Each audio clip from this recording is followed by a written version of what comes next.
The Witch and the Definitely Dead Detective by Sadie Brent. Chapter 17. The Book's Burden. The faint morning light seeped through the curtains of the apartment above the shop, painting the cozy room in soft hues of gold and amber. Evie stretched beneath the quilt, Sphinx yawning dramatically beside her, before curling into a loaf position near her feet. Sunday. The shop was closed today, and for that, Evie was immensely grateful. After the whirlwind of the reopening festival, she needed a day to breathe. She made a mental note to catch up on the online orders that had flooded in since yesterday. A productive day without the bustle of customers sounded like exactly what she needed. As she swung her legs out of bed, her gaze landed on the antique roll-top desk across the room. The memory of what she'd found there, a hidden compartment, a strange key, and the enigmatic crypto-arcanum, sent a ripple of unease through her. The book seemed to be waiting for her, its presence lingering in the back of her mind like a whisper she couldn't quite catch.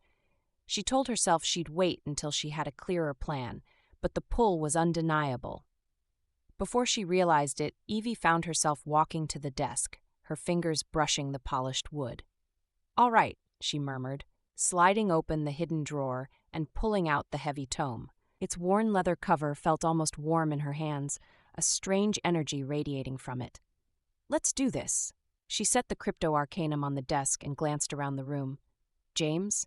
The ghost appeared almost immediately, his faintly glowing figure standing by the window. He gave her a knowing smile. "I had a feeling you'd call me." Evie sighed and gestured to the book. "I need to understand this, before I make a decision." James nodded and pulled up a chair as if he were still alive and had every intention of sitting down, though his form floated just above the seat. "Fair enough. The crypto-arcanum isn't just a book, it's a magical artifact, older than anything I can begin to guess. It has purpose. It seeks out injustice, mysteries, and wrongs that need to be righted. But it doesn't solve them for you. It gives you clues, points you in a direction. So, it's like a magical detective guide?" Evie asked, her brow furrowing. James chuckled. "Something like that. But it's more than that. It's alive in a way. It chooses its keeper, the one it deems worthy of carrying its burden." "Burden?"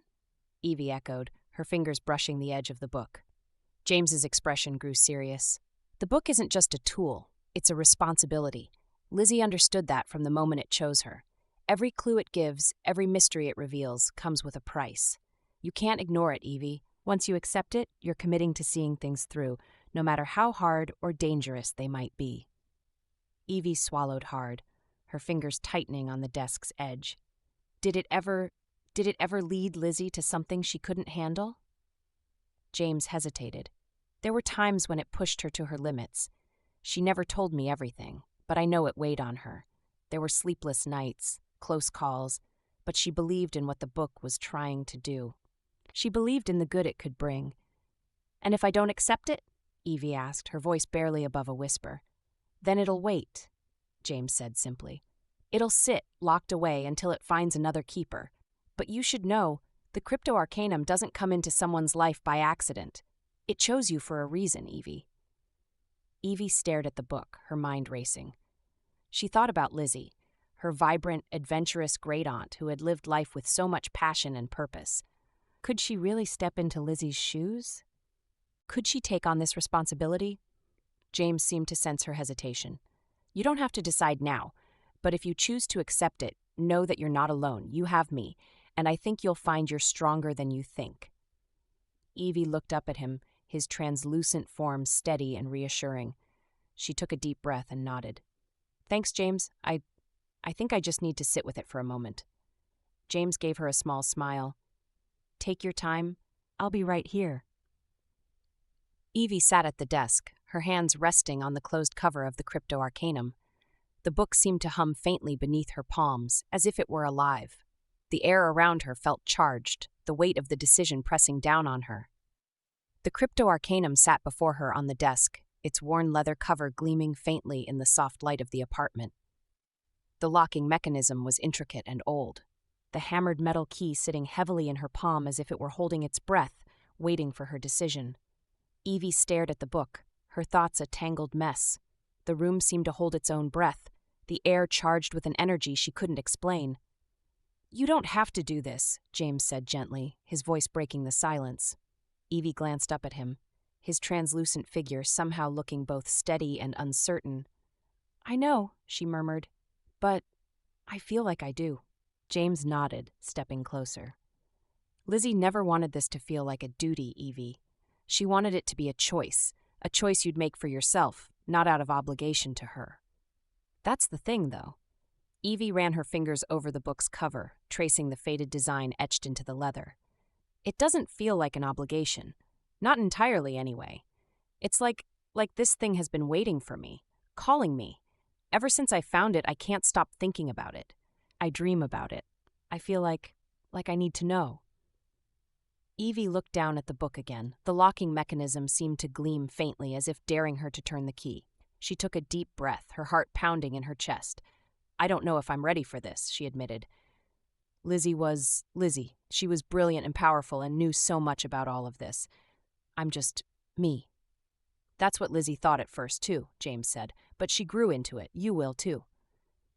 Evie closed her eyes, clutching the key tightly. I don't know if I can be her. You don't have to be her, James said softly. You just have to be you. For a moment, the room was silent. The weight of her decision hung in the air, pressing down on her. Then, with a steadying breath, Evie opened her eyes and slid the key into the lock. The mechanism clicked softly, and the book seemed to shudder under her hand, as if it were waking up. She hesitated for a heartbeat, then lifted the cover. The pages inside were filled with fine handwritten script, rows and rows of elegant text in an ink that shimmered faintly in the light. But as Evie stared, the writing began to move. What? She gasped, jerking her hand back. The ink seemed to dissolve, sinking into the pages until they were completely blank. The room felt colder, and Evie shivered, glancing at James. It's resetting, he breathed. The crypto-arcanum doesn't belong to Lizzie anymore. It's yours now. It starts fresh for you. Evie swallowed hard, her gaze returning to the empty pages. So, what happens now? Before James could answer, faint ink marks began to appear on the first page. They formed slowly, the letters curling and twisting as if they were being written by an invisible hand. Evie leaned closer, her breath catching in her throat as the words came into focus. 236 Mors Immatura. What does that mean? She whispered. James frowned, his translucent form flickering slightly. Mors Immatura is that, I think, Latin for untimely death. Evie's stomach turned. Untimely death? She looked at James, her voice shaking. What about the number? 236. What does that mean? James shook his head. I don't know. The book speaks in riddles sometimes. Lizzie always said it was part of the process. It's meant to make you think, to look deeper. Evie stared at the words, her mind racing. Untimely death. Could it mean Lizzie? Or was it something else? Someone else. Unable to shake the gnawing curiosity, she grabbed her phone and quickly searched for the phrase. When the translation confirmed James's explanation, her heart sank. What does it want me to do? She asked, her voice barely above a whisper. James's expression was solemn. That's for you to figure out. Evie stared at the book, the weight of her decision settling heavily on her shoulders. She didn't know what the number meant or why the book had chosen her. But one thing was clear. Her life was about to change forever.